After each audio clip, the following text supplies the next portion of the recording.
Hey, I'm Coach T. This is my week 16 and 17 video diary. It's going to be kind of an interesting one. First of all, because there wasn't one last week, because the week 16 video diary update was never listed as public, and that was my fault. I recorded it. It's an hour long. It's about 8 minutes of update and then about an hour of coding, coding the thing in front of you here. The Fountain of Objects from the R.B. Whitaker C Sharp Player's Handbook or whatever it's called. And then I was in a rush and I uploaded it to YouTube and it default set to private, and then I just forgot to change it. So that sucks, but that's okay. It was a lot of like me talking aloud through the development process of figuring out how am I going to separate concerns, how am I going to stick to the single responsibility rule, how am I going to stick to object oriented programming, how am I going to try to make things composited rather than inherited. And I'm going to walk you through what I built this week, but I actually recorded about 4 hours worth of like code along or like live streamed coding. And at this point, I'm not going to release that because I feel like without the week 16 diary, it won't make any sense. And I'm not going to release the week 16 diary now. That would be stupid. It's supposed to be weekly. Speaking of which, if you're totally new to my channel, I'm Coach T. I like to learn. I'm a professional. I'm a professional instructional coach. So my trade, my day-to-day business is andragogy, teaching adults, but teaching adults in a professional context. So the way that I'm learning and the way that I'm trying to model my learning process through these video diaries is walking through the honest approach to learning a complicated new skill. So I'm trying to be very transparent about my mistakes, my struggle points, the resources that I use, what's easy, what's hard, what I do to climb over the walls as they present themselves, and also some of just like the mental challenge of learning to code as a self-taught coder. So at the end of this 52-week cycle, I should have a fairly verbose diary of how I learned C sharp, whether I have mastered it by then, which of course is an unreasonable goal, but I'm starting from scratch. And I've been charting that progress for the last 17 weeks, week 16 notwithstanding. So that's what the purpose of this video is. And in a long nutshell here, I've been working on error handling with try catch blocks, try catch finally blocks, and then learning to throw arguments, learning what different types of exceptions mean, how the substructure of an exception object is created in C sharp.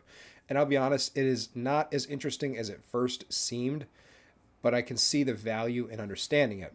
The difficulty that I've run into is programming specifically to throw errors doesn't seem like a good use of my energy and efforts because I'm not building complicated enough software to throw many of these errors, and then just designing something to deliberately break to throw an error that I know it's going to throw doesn't feel like meaningfully constructive practice. So I have kind of avoided it, and I haven't done a lot of coding outside of this game visualizer. The other thing is this week was an absolute bear. I had 2 full days, like full 6, 7 hour work days worth of professional development workshops to lead on two totally different topics with two totally different texts. And I had to prepare for both of those, and it was exhausting. So it was a very long week, and I had a couple other hours of professional development that I had to lead as well. That was at least a group effort. And then I had my own professional research. I had to finish getting credentialed for next year for one of the workshops that I lead. So it's been a research heavy week, and it's really taken a bite out of my attention span, my willingness to practice. This is the first weekend that I don't have to spend 2 to 4 hours doing research. So I'm looking at when I finish this video diary, I'm going to have about 2 hours worth of totally unbroken time to work on coding, and I'm going to focus on those try except blocks. It is not how I want to spend my time, and we're going to talk about that in a second. But I see the value in it, and because I see the value in it, I'm going to stay the course. So if you've been with me for the last month, maybe 6 weeks or so, I've been increasingly vocal about a concern that I'm learning to learn, and it's not getting tied to anything specific. I'm not developing a context to make the learning concrete, if that makes sense. And I haven't been clear about what do I want to do. So I'm going to, in real brief, cover the dilemma and then explain what I think is going to be an actionable solution. And hopefully this is valuable to somebody like me that's self-taught, doesn't have a mentor, doesn't have a program. They're just laying the tracks as they go, but we're not laying the tracks as we pass over them. We're trying to extrude out that proactivity by being cognizant and planning ahead. That's what makes a learner dangerous, is when they are proactive and they are thinking ahead, they're anticipating obstacles, they're identifying resources that they'll need strategically. Man, you can orbit is where you're going at that point. You're off to the races. So anyway, I'm trying to practice what I preach as an instructional coach. So here's the dilemma in a nutshell. It's 5 minutes and 30 seconds at this point. I've got 28 seconds to explain it. I want to do two things. I want to develop apps that support my colleagues, but I don't want to be locked to just one individual desktop application, which more or less rules out WPF and WinForm and WinUI 13. It means I need to learn network stuff. So that might be Avalonia. It could be Maui. It could be Blazor. There are a number of networked UI frameworks for C#, libraries for C# that I am having a real hard time breaking into cognitively. I don't have the back-end knowledge of how servers work, of how networking works, of how routing works. There's so much there that I don't understand that when I've tried to do the beginner tutorials on Learn.Microsoft, it blows up in my face. So that's been pretty discouraging. And it's not the C# that's the challenge. It's literally like the theoretical concepts. And I just haven't found until very recently a pathway to even start to learn that stuff, because I've been working my way kind of through a roadmap on C# that I found on Reddit. And I know most of the basic stuff and the early intermediate stuff now, or at least I've heard of it and I would be able to work my way through it and look it up if I needed it. But when it comes to the networking stuff, it's like a whole new field. And while I know HTML and I'm pretty comfortable with CSS as well, the back end logic of how a server works and how things are, it's opaque to me at this point. What I did learn though is that if I want to use Blazor or even Avalonia, I need to understand how Razor pages work, which uses the XAML syntax. If I want to use XAML and Razor pages, I need to learn ASP.NET. So it's taken me a couple weeks, but I've kind of distilled down that path. The node that I need to pass through, the bridge that I need to cross over, is ASP. I don't have any learning resources for ASP, though, other than Learn.Microsoft, which, when I worked through their overview, was bewildering. It was not a good learning resource. So there's another interest that I have when learning C# that kind of highlighted this language over maybe C++ or Java or Go, and that's that there's Unity. And I have a little bit of experience with Unity, but I also have some interest that I don't like to highlight in developing video games to play with my friends. I'm part of a company. I'm a large part of a company, although I'm not the only one working for it, that develops RPG games and books. So we have some intellectual properties that we can play with. And part of me wants to maybe build some game software using those, whether it's calculator apps for it or dungeon lists or a full-fledged video game. There's more interest in that than I'm comfortable necessarily verbalizing, because to me it does kind of feel like a childish application. But here's the thing. If I just proceed learning for learning's sake, as my friends have pointed out to me, you're going to forget stuff. Stuff's not going to make sense in context. You're going to eventually have a really hard time learning new things. And they're right. And I'm kind of at that point with the try-except stuff, with learning about delegates and generics. I don't feel like I have the context to link this stuff into my long-term memory. I've kind of hit that limit in the last few weeks. So through our company, we do have access to Unity resources. We have a number of courses that we bought when we were experimenting with, different possible applications that we might want to go. And because Udemy is like a mattress sales place, you can get things real cheap. So we used some company funds from book sales to purchase a couple courses over the last year that we haven't worked through because nobody can code until now. So I'm gonna start working through those as the primary focus with C# after I finish the error handling and after I finish the link library sections of Christina's course and read those sections in the Whitaker book as well, because I sense that both error handling and the link library may be useful for both ASP and for Unity. So before I move on and change my focus, I'm going to finish those two steps, error handling and link. So that's kind of where I'm at.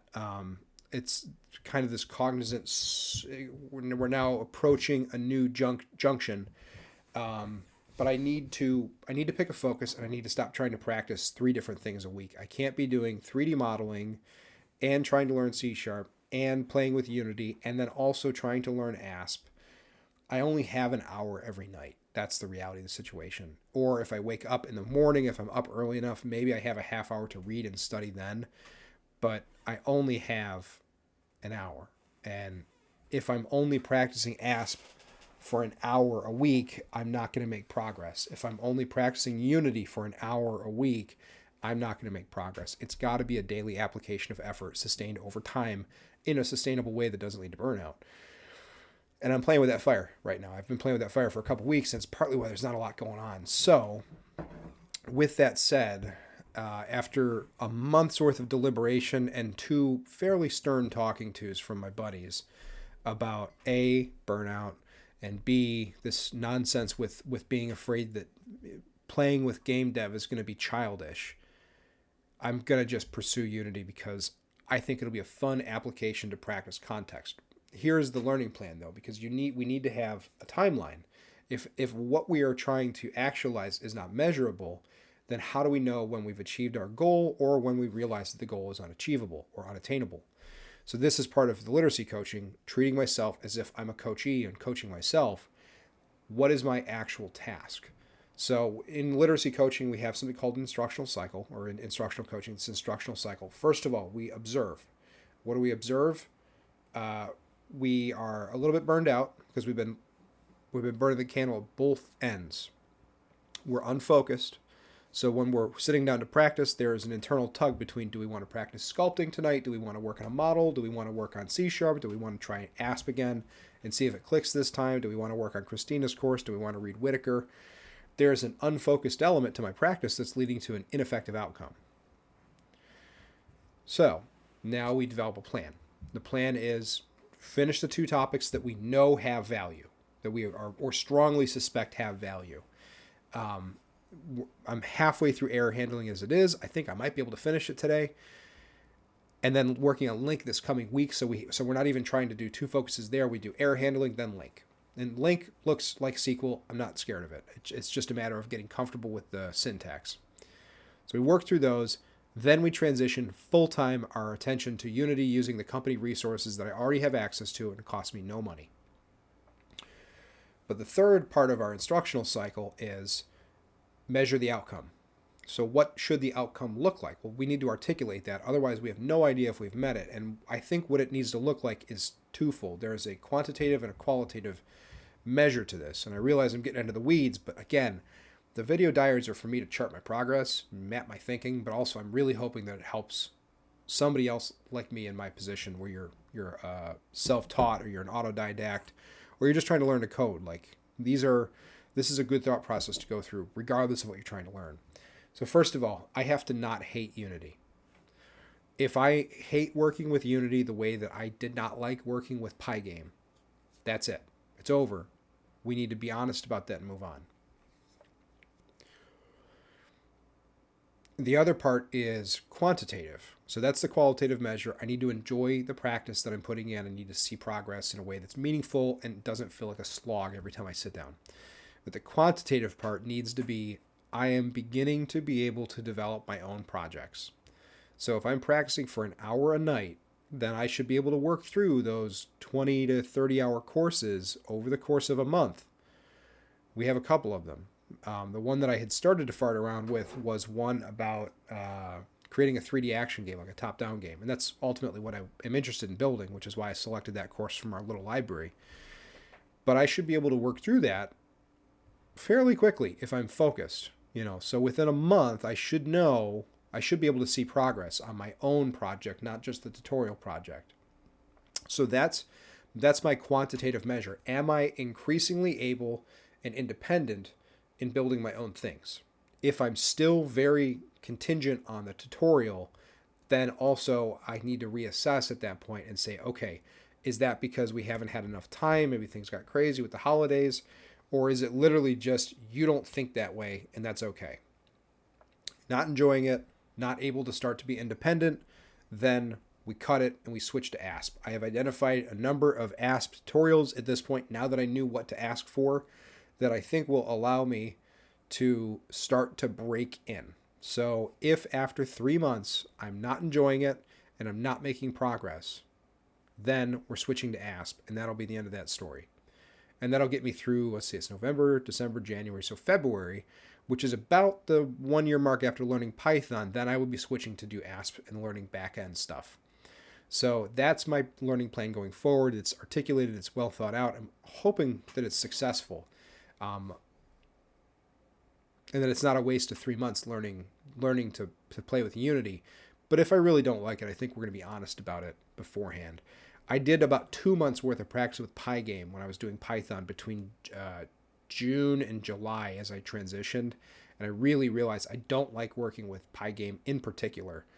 And it kind of soured me on Python a little bit. Although that's faded now that I'm not forcing myself to work with a tool that I just really don't like. So yeah, that's where I'm at. That's my update for week 17. I am going to finish try-catch. I am going to finish. I'm not going to finish Link, obviously, like in the literal sense of having mastered it, but I'm going to work through her unit on it because I do think it'll be useful. And then we're going to switch to Unity. And I think I'll show off some of what I'm working with in Unity at that point. I probably have about 20 hours playing with it over the last few weeks. But it's a lot of learning the interface rather than learning the tool. So that's where I'm at. I'm going to show you, I've got maybe 2 minutes left in this update, and then I'm cutting it.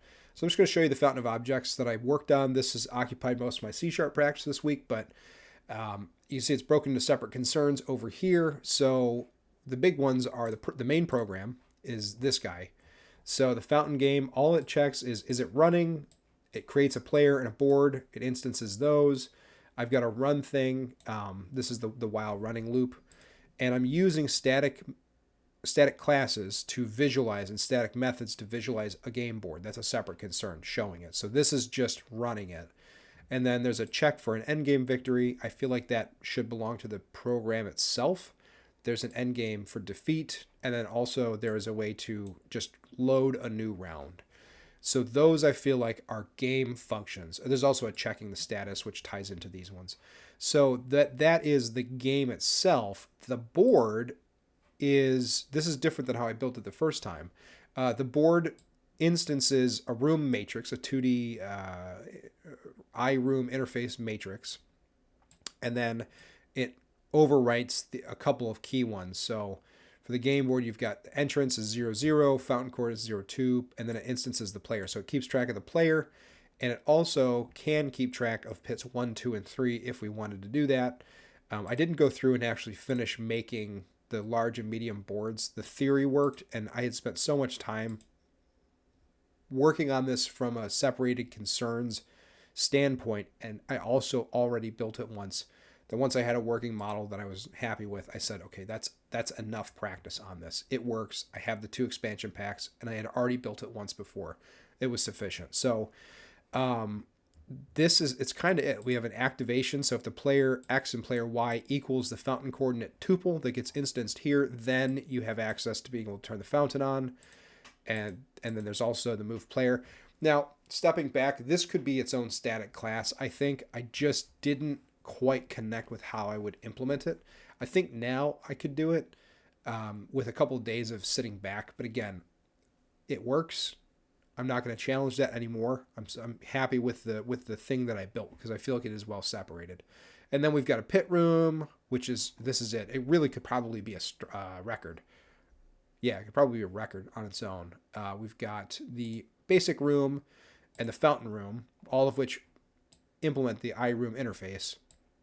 And then different tiles, whether it's occupied or unoccupied, and then also a means to return information and explain what it is. And then finally, the player. That's it for the player. It didn't need to be more. Is it alive? Yes or no? I was thinking in terms of you have your model on the board. That's the board's concern. And then you have your character sheet, and that's the player class's concern. So the player class and the board player are kind of disconnected, but they don't need to be any more connected than that. If this was a 2-player game, I think I might have to maybe use an observer pattern to update the players to make sure that the 2 are separate and not confused. But it works, and that's all that we needed, is that it works and it implements the 2 It implements the 2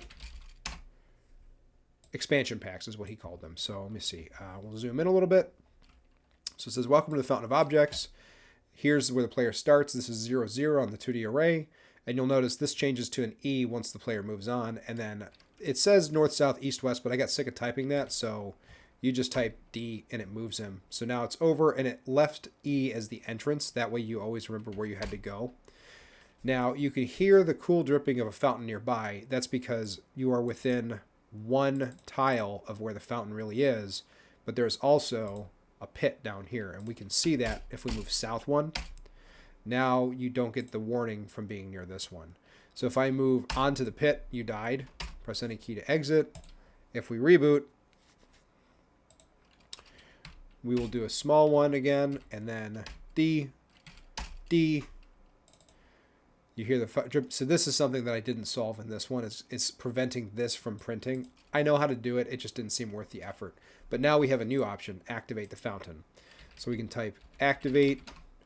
In the dark, you feel around until you feel a lever beside the fountain. With a jerk, it suddenly springs to life. Press any key to continue. Boom.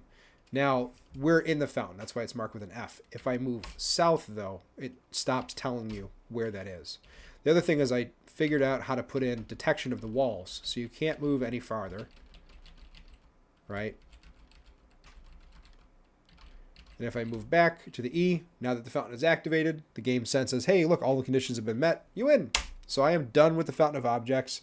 I think I'm going to cool it on Whitaker's book for a little bit because he moves into like random and some other advanced types. I want to work on Christina's course and just focus.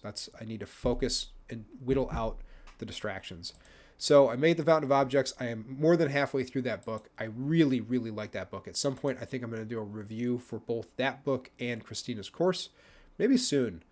And yeah, that's it for this update. I am going to get to work on exception and error handling.